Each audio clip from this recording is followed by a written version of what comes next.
বিসমিল্লাহির রহমানির রহিম। আসসালামু আলাইকুম। কারিগরি শিক্ষা অধিদপ্তরের তত্ত্বাবধানে পরিচালিত ফেসবুক লাইভ ক্লাসে স্বাগত। এই ক্লাসগুলো আমরা onlinetivet.com facebook.com/onlinetivet দেখতে পাবো। উপস্থাপনা আমি Mohammad Shahnewaz, junior instructor tech RAC, Narsingdi polytechnic institute, Narsingdi. Technology, refrigeration and air conditioning, পর্ব ষষ্ঠ, বিষয় advance refrigeration and air conditioning, বিষয় কোড ৬৭-২৬১। দ্বিতীয় অধ্যায়, কম্পাউন্ড ভ্যাপার কম্প্রেশন পদ্ধতির ধারণা। আজকের কম্পাউন্ড ভ্যাপার কম্প্রেশন পদ্ধতির আলোচ্য বিষয়সমূহ: কম্পাউন্ড ভ্যাপার কম্প্রেশন পদ্ধতির ধারণা, ইন্টারকুলার ব্যবহারের ফলে কম্পাউন্ড ভ্যাপার কম্প্রেশন পদ্ধতির সুবিধা, ইন্টারকুলার ব্যবহৃত বিভিন্ন মাল্টি স্টেজ বা কম্পাউন্ড ভ্যাপার কম্প্রেশন পদ্ধতি, লিকুইড ইন্টারকুলার ব্যবহৃত দুটি ধাপে সংকোচন পদ্ধতি, ওয়াটার ইন্টারকুলার, লিকুইড সাবকুলার ব্যবহৃত দুই ধাপে সংকোচন পদ্ধতি, ওয়াটার ইন্টারকুলার, লিকুইড সাবকুলার এবং লিকুইড ফ্লাশ চেম্বার ব্যবহৃত দুই ধাপে সংকোচন পদ্ধতি, ওয়াটার ইন্টারকুলার ব্যবহৃত তিন ধাপে সংকোচন পদ্ধতি, কম্পাউন্ড ভ্যাপার কম্প্রেশন পদ্ধতির সমস্যার সমাধান।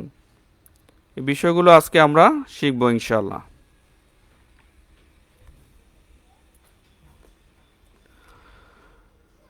ইন্ট্রোডাকশন।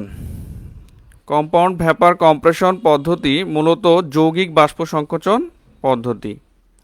এক্ষেত্রে দুই বা ততোধিক কম্প্রেসর যুক্ত হয়ে সংকোচন প্রক্রিয়া সম্পন্ন করে। যৌগিক সংকোচন হিমায়ন পদ্ধতিতে ইন্টারকুলারের সমন্বয়ে গঠিত হয়। ইন্টারকুলার মূলত প্রথম কম্প্রেসরের হিমায়ক সংকোচন করার পর দ্বিতীয় কম্প্রেসরের সংকোচন করার পূর্বে হিমায়ককে কিছুটা শীতল করতে ব্যবহৃত হয়। এছাড়াও ইন্টারকুলার ব্যবহারের ফলে কম্প্রেসরের কাজ কম লাগে, যার ফলে কপের মান বেশি হয়। নিচু তাপমাত্রা আনয়নে কম্পাউন্ড ভ্যাপার কম্প্রেশন বা যৌগিক হিমায়ন পদ্ধতি ব্যবহৃত হয়।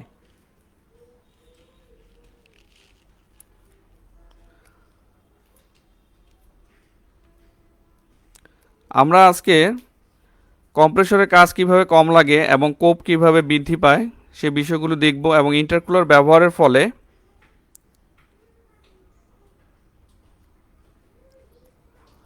আমাদের কোপ কিভাবে বৃদ্ধি পায় এবং ইন্টারকুলারের কাজ কি সে বিষয়গুলো বিস্তারিত জানব। কম্পাউন্ড ভ্যাপার কম্প্রেশন পদ্ধতির ধারণা। দুই বা ততোধিক কম্প্রেসর ব্যবহার করে বিভিন্ন ধাপে সংকোচন করার প্রক্রিয়াকে কম্পাউন্ড ভ্যাপার কম্প্রেশন পদ্ধতি বলে। কম্পাউন্ড ভ্যাপার কম্প্রেশন পদ্ধতিকে মাল্টি স্টেজ ভ্যাপার কম্প্রেশন পদ্ধতিও বলা হয়।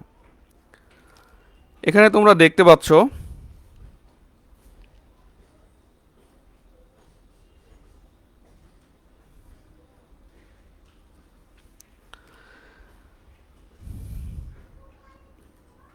এখানে একটা কম্পাউন্ড ভ্যাপার কম্প্রেশন পদ্ধতি দেখানো আছে দুই স্টেজের।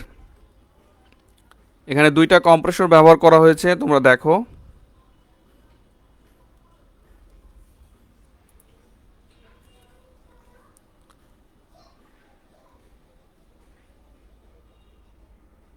একটা লো প্রেশার কম্প্রেসর, একটা high pressure compressor. Low pressure compressor এখানে আমরা এল লিখে দিলাম, হাই প্রেশার কম্প্রেসর এখানে আমরা এইচ লিখে দিলাম। ঠিক আছে। লো প্রেশার কম্প্রেসর এখানে 1 থেকে 2-এ কাজ করতেছে, তাহলে 1 থেকে 2-এ এখানে লো প্রেশার কম্প্রেসর কাজ করলো। তারপর 2 থেকে কোথায় আসছে? 3-এ আসছে। 2 থেকে 3-এ আসার মাঝখানে এখানে কি ছিল? একটা মিক্সিং চেম্বার।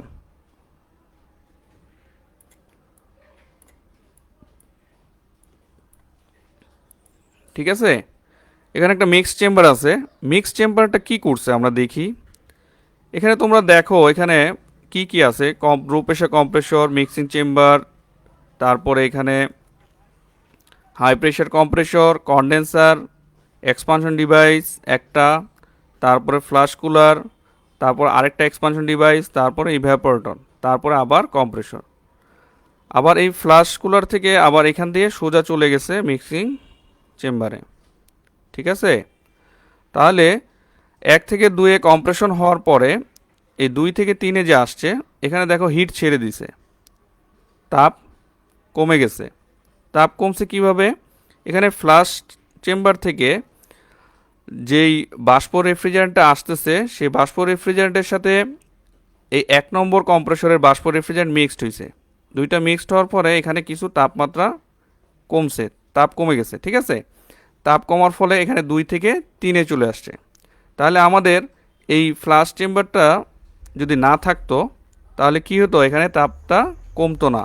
তাহলে এই তাপটা কমানোর জন্য এই ফ্লাশ চেম্বারটা কাজ করতেছে। ঠিক আছে, এই তাপটা কমে গেলে কি লাভ হয় আমরা একটু দেখি। এই তাপটা কমে গেলে দেখো, এখানে তাপটা কমে গেলে এই অংশটুকুর কাজ কমে যায়। কম্প্রেসরের এই অংশটুকুর কাজ কি হয়? কমে যায়। আমরা জানি COP is equal to refrigerating effect divided by compressor work done, WD. তাহলে এখানে যদি ডাব্লিউডি কি হয়? কমে যায়, তাহলে কপ কি হবে? বৃদ্ধি পাবে। তাহলে এখানে ডাব্লিউডিটা কে কমাইছে? এই ফ্লাশ চেম্বার। ঠিক আছে, এই অংশটুকুর কাজটা কমে গেছে। তারপর 3 থেকে কোথায় গেছে? 4-এ গেছে। দ্বিতীয় কম্প্রেসর 3 থেকে 4। ঠিক আছে, 3 থেকে 4-এ দ্বিতীয় কম্প্রেসরে গেল। এখানে কম্প্রেশন হওয়ার ফলে এখানেও প্রেশার, টেম্পারেচার দুইটাই বৃদ্ধি পেয়েছে। তারপরে 4 থেকে 5-এ কোথায় আসছে? কনডেনসেশন হয়েছে।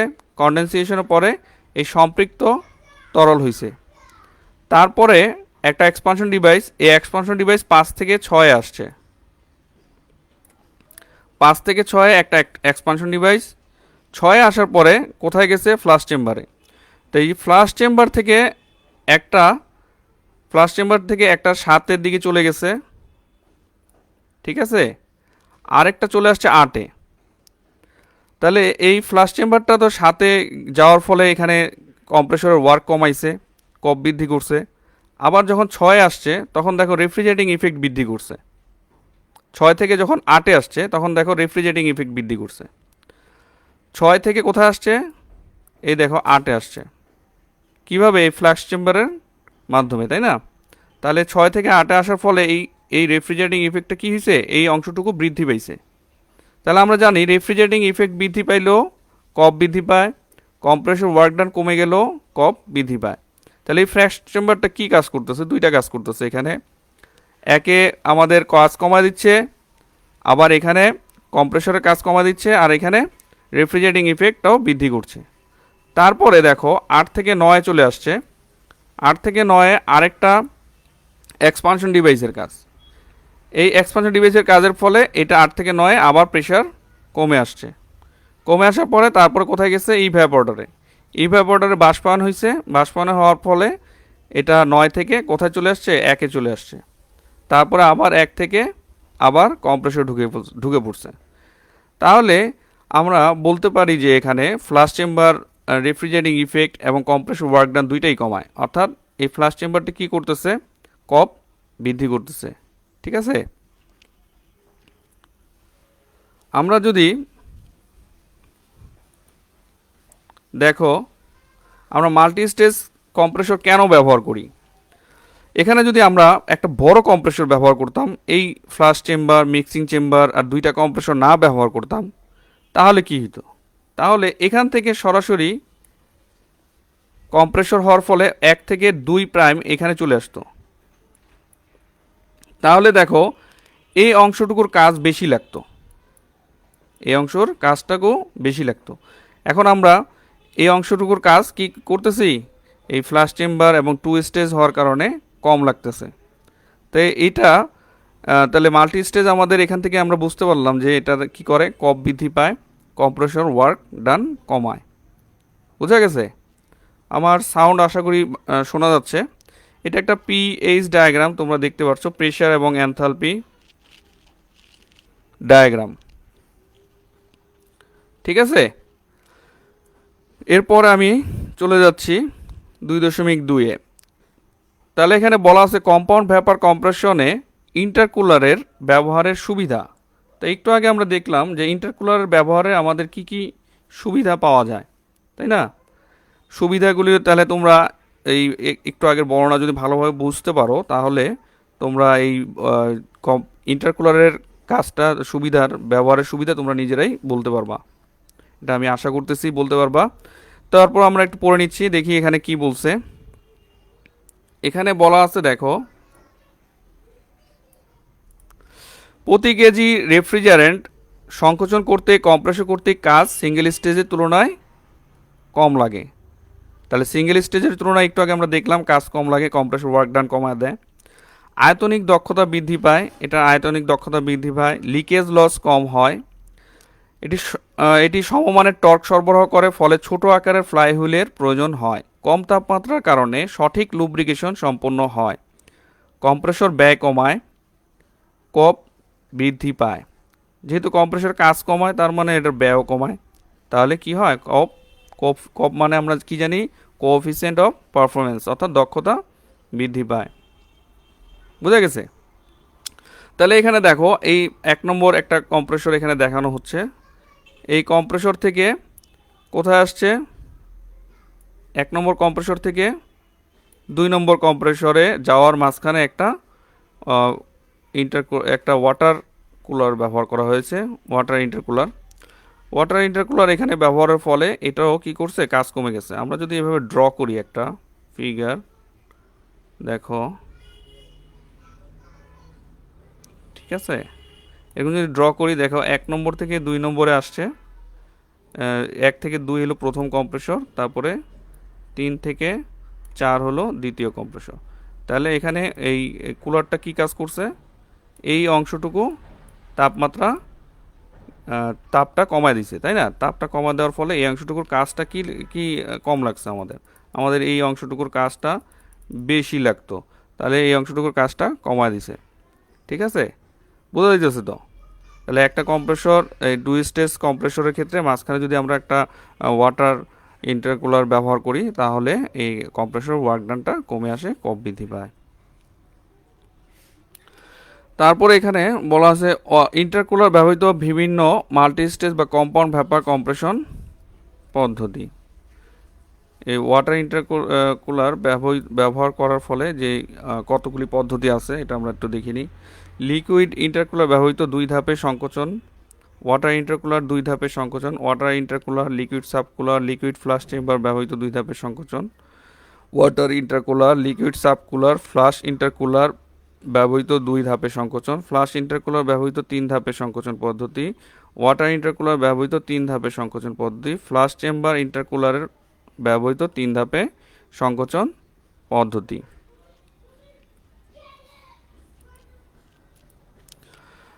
এরপর আমরা 2.4 দেখো, 2.4-এ বলা আছে লিকুইড ইন্টারকুলার ব্যবহৃত 2 ধাপে সংকোচন পদ্ধতি বর্ণনা করতে হবে। তো এখানে একটা চিত্রে দেখা যাচ্ছে যে 2 ধাপে সংকোচন পদ্ধতি উইথ লিকুইড ইন্টারকুলার। তো তোমরা এখানে দেখো, এখানে একটা এখানে আগের চিত্রটার মতো এটা না। আগের চিত্রে এখানে একটা মাত্র লাইন ছিল, তাই না? আর এখানে দেখো 2টা লাইন। এখানে লিকুইড ইন্টারকুলারে আইসে ঢুকছে, তারপর লিকুইড ইন্টারকুলার থেকে বের হয়েছে। তাহলে মিক্সিং চেম্বারটা কিন্তু নিচে, আর আগেরটার মিক্সিং চেম্বার কি ছিল, উপরে ছিল, তাই না? তাহলে প্রত্যেকটা চিত্র কিন্তু ভিন্ন ভিন্ন হবে, এটা তোমাদের আঁকা শিখতে হবে এবং সেই অনুযায়ী H1 pH ডায়াগ্রাম ড্র করতে হবে এবং সেই অনুযায়ী H1 H2 H3 H4 এগুলি বের করতে হবে। তাহলে আমরা প্রথমে দেখে নিচ্ছি, এটাকে বলা হয়েছে লো, অর্থাৎ লো মানে নিচেরটা। তারপরেরটা বলা হয়েছে হাই প্রেশার কম্প্রেসর, তার মানে এটা উপরটা। যেহেতু আমরা জানি প্রেশার উপরে গেলে হাই হয়, নিচে গেলে লো হয়, তাহলে হাইয়েরটা উপরে থাকবে আর লোয়েরটা নিচে থাকবে। ঠিক আছে, তাহলে প্রথম কম্প্রেসরে 1 থেকে 2-এ সংকুচিত হওয়ার পরে 2 থেকে 3-এ আসছে। 2 থেকে 3-এ এখানে লিকুইড ইন্টারকুলারের মাধ্যমে কিছুটা কী হয়েছে, ঠান্ডা হয়ে সম্পৃক্ত লাইনে চলে আসছে। সম্পৃক্ত লাইনে চলে আসার পরে আবার 3 থেকে 4-এ চলে গেছে, আরেকটা কম্প্রেসর হাই প্রেশার কম্প্রেসর চলে গেছে, তাই না? হাই প্রেশার কম্প্রেসর চলে গেছে, তারপর হাই প্রেশার কম্প্রেসর থেকে আবার কন্ডেন্সারের মাধ্যমে ঘনীভূত হয়ে সম্পৃক্ত তরলে পরিণত হয়ে গেছে। পরিণত হওয়ার পর এখানে একটা এক্সপানশন ডিভাইস, এই 5 থেকে এখানে একটা এক্সপানশন ডিভাইস, 5 থেকে সরাসরি 6-এ চলে গেছে, কিন্তু এখানে মাঝখানে দুইটা এক্সপানশন ডিভাইস আছে। দেখো এখান থেকে তোমার এই 5 থেকে এখান পর্যন্ত একটা এক্সপানশন করছে, একটা এক্সপানশন ডিভাইস, তারপরে এখান থেকে আরেকটা এক্সপানশন ডিভাইস আর এক্সপানশন করছে, ঠিক আছে, এই দ্বিতীয় এক্সপানশন ডিভাইস এক্সপানশন করছে। তারপরে 6 থেকে কোথায় চলে আসছে, 6 থেকে 1-এ চলে আসছে। হ্যাঁ, আরেকটা এইটা ইভ্যাপোরেটরের মাধ্যমে বাষ্পীভূত হয়েছে 6 থেকে 1-এ, আবার তারপরে কম্প্রেসরে পুনরায় চলে গেছে। তাহলে এখানে এই H1, H3, H2, H4 এই মানগুলি বের করাটা হচ্ছে আমাদের মূল উদ্দেশ্য, কারণ এগুলি মান দিয়ে আমরা বিভিন্ন সমস্যার সমাধানগুলো করব। হ্যাঁ, তো এটা ড্র করা শিখতে হবে প্রথমে, কারণ ড্র ঠিক মতো না করতে বলে তুমি তো মান ঠিক মতো বের করতে পারবে না। তাহলে আমরা পরেরটাতে চলে যাই। এখানে ওই ইন্টারকুলার সহ বাষ্প সংকোচন পদ্ধতির বর্ণনা দেওয়া আছে, তো বর্ণনাটা আমরা দেখলাম। এটাতে কোপ বৃদ্ধি পায়, এটা আমরা জানি, একটু আগে আমরা দেখেছি কোপ বৃদ্ধি পায়, যেহেতু কম্প্রেসর ওয়ার্ক ডান কমায় দেয় সেহেতু কোপ বৃদ্ধি পায়। 2.5 ওয়াটার ইন্টারকুলার এবং লিকুইড সাবকুলার ব্যবহৃত 2 ধাপের সংকোচন পদ্ধতি। এখানে দেখো আগের দুইটা চিত্র থেকে এই চিত্রটা আবার ভিন্ন, তাই না? এখানে দেখো ওয়াটার ইন্টারকুলার ব্যবহার করা হয়েছে, এখানে কিন্তু ফ্লাশ চেম্বার বা লিকুইড ইন্টারকুলার নাই। তাহলে এখানে কি ব্যবহার করেছে, ওয়াটার ইন্টারকুলার। একটা কম্প্রেসর থেকে আরেকটা কম্প্রেসর আসার মধ্যে ওয়াটার ইন্টারকুলার ব্যবহার করা হয়েছে, তারপরে কন্ডেন্সার, তারপরে লিকুইড সাবকুলার এখানে একটা ব্যবহার করা হয়েছে, তারপরে এক্সপানশন ডিভাইস, তারপরে অ্যাজ ইউজুয়াল ইভাপোরেটর কম্প্রেসর। ঠিক আছে, তাহলে এখানে দেখো 1 থেকে 2-এ প্রথমে লো স্টেজ কম্প্রেসর কাজ করছে, তারপরে 2 থেকে 3-এ এই হিটটা কে কমাইছে, এই ওয়াটার ইন্টারকুলার কমাইছে। ওয়াটার সাপ্লাই হতেছে এই ইন্টারকুলারের ভিতর দিয়ে, ফলে এটার বাষ্পের কি হিটটা কমে আসছে। হিটটা কমে আসলে কি লাভ হইতেছে, আমাদের কপ বৃদ্ধি পাচ্ছে, তাই না? তারপরে 3 থেকে 4 আরেকটা কম্প্রেসরে ঢুকে গেছে, আরেকটা কম্প্রেসরে ঢুকে কম্প্রেশন হয়েছে 3 থেকে 4। তারপরে 4 থেকে 5-এ যখন আসছে তখন কন্ডেনসেশন হয়েছে। কন্ডেনসেশনের পরে এখানে দেখো কি হয়েছে, লিকুইড সাবকুলার ব্যবহার করা হয়েছে। এখানে কন্ডেনসেশনের পরে 5 থেকে আবার 6 আসছে, তাই না? 5 থেকে 6 কি করছে, এই লিকুইড সাবকুলার এই কাজটা করছে। কি কাজ করছে এখানে, সে রেফ্রিজারেটিং ইফেক্ট বৃদ্ধি করছে। দেখো যদি শুধুমাত্র 5 পর্যন্ত আসতাম তাহলে এই বরাবর আসতো, তাহলে 5 থেকে 6 আসছে মানে এই অংশটুকু বৃদ্ধি পাইছে, এই অংশটুকু বৃদ্ধি পাওয়া মানে রেফ্রিজারেটিং ইফেক্ট বৃদ্ধি পাইছে, এটাও কি করছে, আমাদের কপ বৃদ্ধি করছে। তাহলে 5 থেকে 6 কি করছে, লিকুইড সাবকুলার এই সাবকুলিং ঘটাইছে, ফলে কোপ বৃদ্ধি পাইছে।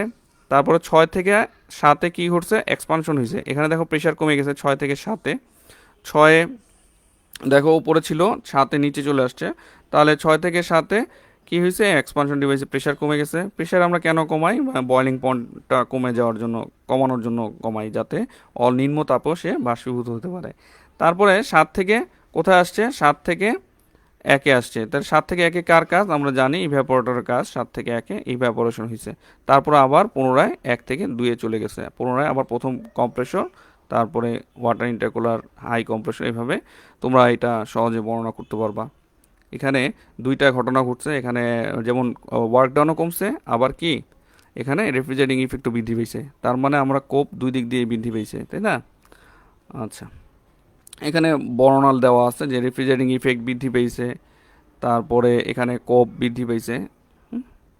তো এই বর্ণনাটা বইতে দেওয়া আছে, তোমরা পড়ে নিবা, ঠিক আছে? এখানে দেখো আরেকটা 2.6 water intercooler, liquid subcooler, liquid flash chamber ব্যবহৃত 2 ধাপের সংকোচন পদ্ধতি। এখানে দেখো এটা আগের চিত্রগুলির চেয়েও ভিন্ন, কারণ এখানে আবার লিকুইড ওয়াটার ইন্টারকুলার ব্যবহার করা হয়েছে, লিকুইড সাবকুলার ব্যবহার করেছে, আবার ফ্লাশ চেম্বারও ব্যবহার করেছে, ঠিক আছে?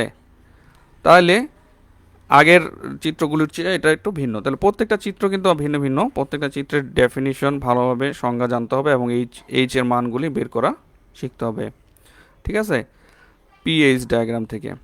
তো এখানে দেখো প্রথম কম্প্রেসর, লো কম্প্রেসর, এটা নিচেরটা, তারপরটা হচ্ছে হাই, এটা পিএইচ ডায়াগ্রামের উপরেরটা, তাই না?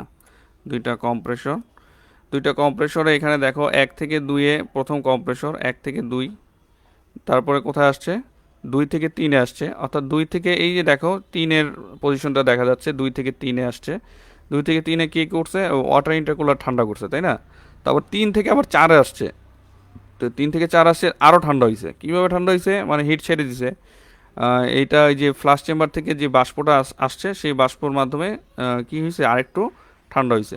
কারণ ফ্লাশ চেম্বার থেকে যে বাষ্পটা আসে তোমরা জানো বাষ্পটা উপরের দিকে থাকে, তাই না? আর লিকুইডটা ভারী থাকে যেহেতু নিচের দিকে থাকে, তো বাষ্পটা উপরের দিকে থাকে বিধায় উপর দিকে চলে যাবে, আর লিকুইডটা ভারী থাকে নিচের দিকে চলে আসবে। তোমরা বোতল দেখবা, পানির বোতল উল্টায় দেখবা যে অর্ধেক ভইরা উল্টায় দেখবা যে বাষ্পটা সবসময় উপরের দিকে যায়, আর লিকুইডটা ভারী বিধায় এটা নিচের দিকে আসে। তো এটা এই ফ্লাশ চেম্বারের সেই টেকনিক ব্যবহার করা হয়েছে। এখানে যে লিকুইডটা থাকবে সেই লিকুইডটা এই যে 8 থেকে 10-এ চলে যাবে, আর যেটা ভ্যাপার অবস্থায় থাকবে সেগুলি এই উপর দিকে 9 নম্বরে চলে যাবে। 9 নম্বরে চলে গিয়ে এখান থেকে এই যে আমাদের কম্প্রেসর ওয়ার্ক ডানটা কমাবে, কম্প্রেসরটা ওয়ার্ক ডান কমাবে, ফলে আমাদের কোপ বৃদ্ধি পাবে, তাই না? তো এখানে ফ্লাশ চেম্বারে এখানে 3 থেকে 4-এ এখানে আরেকটু হিট কমে আসছে। তারপরে 4 থেকে 5-এ আরেকটা কম্প্রেসর ঢুকে গেছে, 4 থেকে 5-এ আরেকটা কম্প্রেসরে কম্প্রেশন হয়েছে। কম্প্রেশন হওয়ার পরে তারপরে 5 থেকে 6 আসছে, 6 কি কন্ডেন্সেশন হয়েছে। কন্ডেন্সেশনের পরে এখান থেকে আবার আরেকটু বাঁ পাশে চলে আসছে, অর্থাৎ সাবকুলিং হয়েছে। তোমরা যদি পূর্বের ভিডিওগুলি দেখো তাহলে সাবকুলিং, সুপার হিটিং এগুলি তো বুঝতে পারবা, তা না হলে এগুলি সমস্যা হবে একটু। তো 6 থেকে 7-এ এখানে আবার সাবকুলিং হয়েছে, দেখো 6 থেকে 7-এ এখানে একটা লিকুইড সাবকুলার ব্যবহার করা হয়েছে 6 থেকে 7-এ। এটা তোমরা জানো, এগুলি রেফ্রিজারেটিং ইফেক্ট বৃদ্ধি করে, কপ বৃদ্ধি করে। তারপরে 7 থেকে 8-এ আসছে, একটা এক্সপানশন ডিভাইসের কাজ করছে। তারপরে এই ফ্লাশ চেম্বার আমাদের কি কাজ করছে, এখানে রেফ্রিজারেটিং ইফেক্ট বৃদ্ধি করছে। আবার ফ্লাশ চেম্বার কি করছে, এখানে কম্প্রেসর ওয়ার্ক ডাউনও কমায় দিচ্ছে, কারণ এই পাশে এই যে 8 থেকে 9-এ গেছে, 9-এ যাওয়ার ফলে এখানে যে 3 নম্বর পজিশনে ছিল 3 থেকে 4-এ নিয়ে আসছে, 3 থেকে 4-এ নিয়ে আসছে, মানে হিট আর একটু কমায় দিছে, তাহলে কম্প্রেসর ওয়ার্ক ডান কমায় দিছে।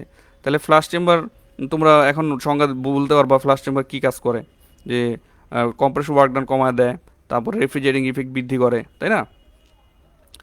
তাহলে এখানে দেখো রেফ্রিজারেটিং ইফেক্ট বৃদ্ধি করছে, 8 থেকে 10-এ আসছে। 10-এ আসার পরে আরেকটা এক্সপানশন ডিভাইস E2, এই এক্সপানশন ডিভাইসের মাধ্যমে 10 থেকে 11-তে আসছে।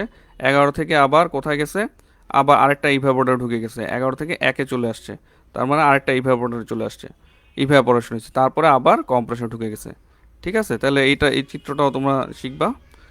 আমি আশা করতেছি তোমরা ভালোভাবে বুঝতে পারতেছো। আর আমার সাউন্ড ঠিক শোনা যাচ্ছে কি না বুঝতে পারতেছি না। আচ্ছা, তারপরে এখানে বর্ণনা দেওয়া আছে, রেফ্রিজারেটিং ইফেক্ট বৃদ্ধি পায়, হ্যাঁ, কম্প্রেসর ওয়ার্ক ডান কমে, কপ বৃদ্ধি পায়, এগুলি তোমার বইতেও দেওয়া আছে, তোমরা পড়ে নিবা।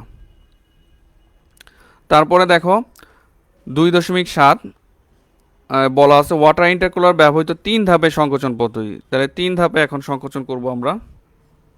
3 ধাপে দেখো, 3 ধাপে সংকোচন পদ্ধতি এখানে চিত্রে দেওয়া আছে। একটা কম্প্রেসর লো, তারপরে মাঝখানেরটা, তারপরে ইন্টারমিডিয়েট পজিশন, তারপরে হচ্ছে হাই হাই প্রেশার কম্প্রেসর। তাহলে এই 3টা কম্প্রেসরের মাঝখানে কি ব্যবহার করা হয়েছে, 2টা ওয়াটার ইন্টারকুলার ব্যবহার করা হয়েছে। ওয়াটার ইন্টারকুলার ব্যবহারের ফলে এই যে দেখো 2 থেকে 3-এ আসছে, এখানে কম্প্রেসর ওয়ার্ক ডান কমছে, 4 থেকে 5-এ আসছে, এখানে কম্প্রেসর ওয়ার্ক ডান কমছে, কমে দেখো কত ছোট হয়ে গেছে এগুলি। তাহলে এই অংশটুকু কাজ কি হয়েছে আমাদের, এই অংশটুকুর কাজ কমে আসছে, তাই না? আমরা যদি একটা কম্প্রেসর ব্যবহার করতাম 3টা না ব্যবহার করে, তাহলে আমাদের এখান থেকে সরাসরি এই জায়গায় যাইতে হইতো। হ্যাঁ, এখন আমরা এইখানে না গিয়ে আমাদের এখানে দেখো কতটুকু ওয়ার্ক কমে গেছে, তাই না? কতটুকু ওয়ার্ক কমে গেছে। তাহলে এই ওয়ার্ক কমে গেছে মানে কি, কম্প্রেসরের ব্যয় কমে গেছে, তারপরে কম্প্রেসরের কোপ বৃদ্ধি পাইছে, তাই না? তাহলে এখানে 3টা স্টেজে ব্যবহার করা হয়েছে। এগুলি সাধারণত নিম্ন তাপমাত্রা আনয়নের ক্ষেত্রে এগুলি ব্যবহার করা হয়। ঠিক আছে, দেখো 1 থেকে 2, 2 থেকে 3, 3 থেকে 4, 4 থেকে 5, 5 থেকে 6, 6 থেকে 7, তারপর 6 থেকে 8-এ কন্ডেনসেশন হয়েছে, এক্সপানশন হয়েছে, এক্সপানশনের পরে আবার ইভ্যাপোরেশন হয়েছে। ঠিক আছে, তো তোমরা আশা করি বুঝতে পারতেছো। এরপর আমরা চলে যাই, এটা এখানে বর্ণনা দেওয়া আছে, এটা বর্ণনা তোমাদের বইতেও দেওয়া আছে। 2.8-এ এখানে প্রবলেম সলভ করবো আমরা। এখন দেখি একটা, এখানে বলা আছে একটি 2 স্টেজ কম্প্রেসরের 20 KG per minute ammonia 1.4 bar সম্পৃক্ত বাষ্প হতে 10 বার আর কন্ডেন্সিং চাপে সংকুচিত করতে কি পরিমাণ পাওয়ার লাগবে? ইন্টারকুলারের তরল হিমায়কের চাপ 4 বার। ধরো কন্ডেন্সারের সম্পৃক্ত তরল এবং ইভাপোরেটরের সম্পৃক্ত বাষ্প বের হচ্ছে, তবে ইন্টারকুলারে ব্যবহার করা না হয় তাহলে কি পরিমাণ পাওয়ার লাগবে? এগুলো আমাদের বের করতে হবে। তাহলে এখানে টু স্টেজ কম্প্রেশনের অ্যামোনিয়ার এখানে মাস ফ্লো রেট বলা আছে 20 কেজি পার মিনিট 1.4 বার। দেখো এখানে চিত্রে 1.4 বার বলা আছে, এই যে 1.4 বার। তারপর 10 বারের কথা বলা আছে, কন্ডেন্সারের 10 বারের কথা বলা আছে। তারপরে ইন্টারকুলারে যেখানে ব্যবহার করা হয়েছে সেখানে প্রেশার বলা হয়েছে 4 বার। তো এখানে দেখো 4 বার দেওয়া আছে, তাই না? এখানে এই পিএইচ ডায়াগ্রাম থেকে, তাহলে অ্যামোনিয়ার পিএইচ ডায়াগ্রাম থেকে তোমরা এই বার ইন্ডিকেট করে তোমরা এই রেখাগুলি পেয়ে যাবা। রেখাগুলি পেয়ে গেলে এখান থেকে কম্প্রেশন ড্র করবা, যেহেতু এখানে বলা আছে সম্পৃক্তের কথা, তাহলে সম্পৃক্তর বেশি যাওয়া দরকার নাই। এখানে সাব কুলিং সুপার হিটিং বলা নাই, সেহেতু এখানে সম্পৃক্ত থেকেই তোমরা শুরু করবা, 2 থেকে 3, 1 থেকে 2, তারপরে 3 থেকে 4, এখান থেকেই শুরু করবা, ঠিক আছে? তারপর আবার বলা আছে যদি ইন্টারকুলার ব্যবহার না করা হয় তাহলে কি পরিমাণ পাওয়ার লাগবে। তো ইন্টারকুলার ব্যবহার না করা হলে তখন এই 2 থেকে এই 2 প্রাইম পর্যন্ত চলে যাবে, ঠিক আছে? বোঝা যাইতেছে? তাহলে এখান থেকে আমরা মানগুলি নিয়ে আসব সরাসরি। আর মানগুলি দেওয়া না থাকলে 4 দেওয়া থাকবে, আর 4 দেওয়া না থাকলে মান দেওয়া থাকবে, এটা তোমরা জানো। তাহলে দেওয়া আছে M1 mass flow rate 20 KG per minute, তারপরে PE evaporator pressure 1.4 bar, compression pressure 10 bar. তারপরে এখানে দেখো P2 equal to P3 equal to P4 equal to 4 bar. এই এগুলি সমান, এগুলি একই চাপ। তাহলে ওখান থেকে আমরা মানগুলি নিয়ে আসছি। H1 equal to 1400 kilojoule per KG, H3 11,428। এখানে ভুল আছে, এটা 1428 হবে, হ্যাঁ তোমরা একটু ঠিক করে নাও। এখানে আমরা ঠিক করে নিলাম, এটা 1428 হবে। আর এখানে এন্ট্রপির মান দেওয়া আছে। তা আমরা জানি কন্ডেন্সার দিয়ে প্রবাহিত হিমায়কের ভর M2 equal to M1 into H2 minus H5 divided by H3 minus H5, এটা সূত্র। তো সেই সূত্রের মানগুলি এখানে আমরা বসায় দিছি, বসায় দিলে এখানে M2 দ্বিতীয় কম্প্রেসর, দ্বিতীয়টা দিয়ে প্রবাহিত হিমায়কের মাস ফ্লো রেট বের হয়ে গেছে M2। তারপর দেখো লো প্রেশার দ্বারা কম্প্রেসরের কাজ M1 whole into H2 minus H1, low pressure হলো H2 মাইনাস H1। আর এখানে আমরা জানি M1 কত 20, এখানে 20 কেজি পার মিনিট। আর H2 এই মান 1527, আর H1 হচ্ছে 1400। তো এটা বিয়োগ করে মাল্টিপ্লাই করলে এটা আসে, লো প্রেশারের কাজ চলে আসে। তারপর দেখো হাই প্রেশার কর্তৃক কম্প্রেসরের কাজ, তাহলে M2 আমরা একটু আগে বের করছি। তো M2 হাই প্রেশার কাজ হচ্ছে H4 মাইনাস H3, H3 এর মান দেওয়া আছে, এখান থেকে মান বসা দিয়ে আমরা মান বের করে ফেলছি। তাহলে দুইটা কম্প্রেসর কাজই আমরা পেয়ে গেলাম। তো দুইটা কম্প্রেসর কাজ টোটাল কাজ হবে, এই দুইটা কম্প্রেসরের কাজকে যোগ করে দিলাম, ঠিক আছে? তাহলে প্রয়োজনীয় পাওয়ার, যেখানে যেহেতু এখানে কিলোজুল পার মিনিট আসছে, তাহলে কিলোজুল পার মিনিটকে সেকেন্ডে করতে গেলে 60 দিয়ে ভাগ করতে হবে। 60 দিয়ে ভাগ করে দিয়েছি, 60 দিয়ে ভাগ করলে এটা কিলোজুল পার সেকেন্ড চলে আসছে। Kilojoule per second equal to তোমরা জানো 80 কিলোওয়াট, এই তাহলে এটা 86.5 কিলোওয়াটে চলে আসছে। আর যদি আমরা ইন্টারকুলার ব্যবহার না করি তাহলে দেখো আমাদের কোপ বেশি কম্প্রেসরের পাওয়ারটা বেশি প্রয়োজন হয়। দেখো এখানে 92 কিলোওয়াট আর এখানে 86 কিলোওয়াট। তাহলে ইন্টারকুলার ব্যবহার ফলে কী হয়েছে, আমাদের কম্প্রেসরের ওয়ার্কটা কমে গেছে। দেখো এখানে 2 থেকে 2 প্রাইমে চলে আসছে। 2 প্রাইমের H2 হচ্ছে 1676 কিলোজুল পার কেজি। তাহলে হাই প্রেশার কম্প্রেসর দ্বারা কৃত কাজ M1 H2 prime minus H2, তাহলে এই H2 প্রাইমের মানটা এখানে আমরা বসায় দিছি, আর H2 এর মানটা দেওয়া আছে 1527, তাহলে এটা আসে 2980 কিলোজুল পার মিনিট। তাহলে লো প্রেশারের কাজ তো ঠিকই থাকবে, শুধু এই যে আমাদের এখানে হাই প্রেশারের ওয়ার্কটা বেড়ে গেছে। তাই এই দুইটা যোগ করলে আমাদের এখানে 5220 কিলোজুল পার মিনিট আছে।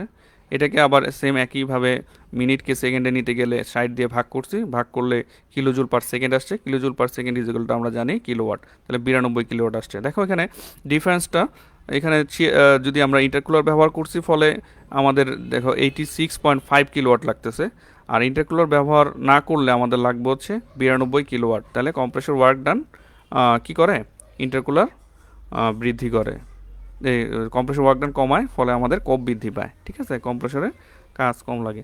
তাই আশা করি তোমরা বুঝতে পারতেছো। আজকে এই পর্যন্তই, আর আমার একটু লেট হয়ে গেছে, আমি আসলে এটাও টেকনিক্যাল প্রবলেম। তোমরা ভালো থাকো, স্টে হোম, বি সেফ, আল্লাহ হাফেজ, ঈদ মোবারক। আর এই ক্লাসগুলো আমরা পুনরায় দেখতে ভিজিট করব onlinetivet.com এই ওয়েবসাইটে। ধন্যবাদ সকলকে।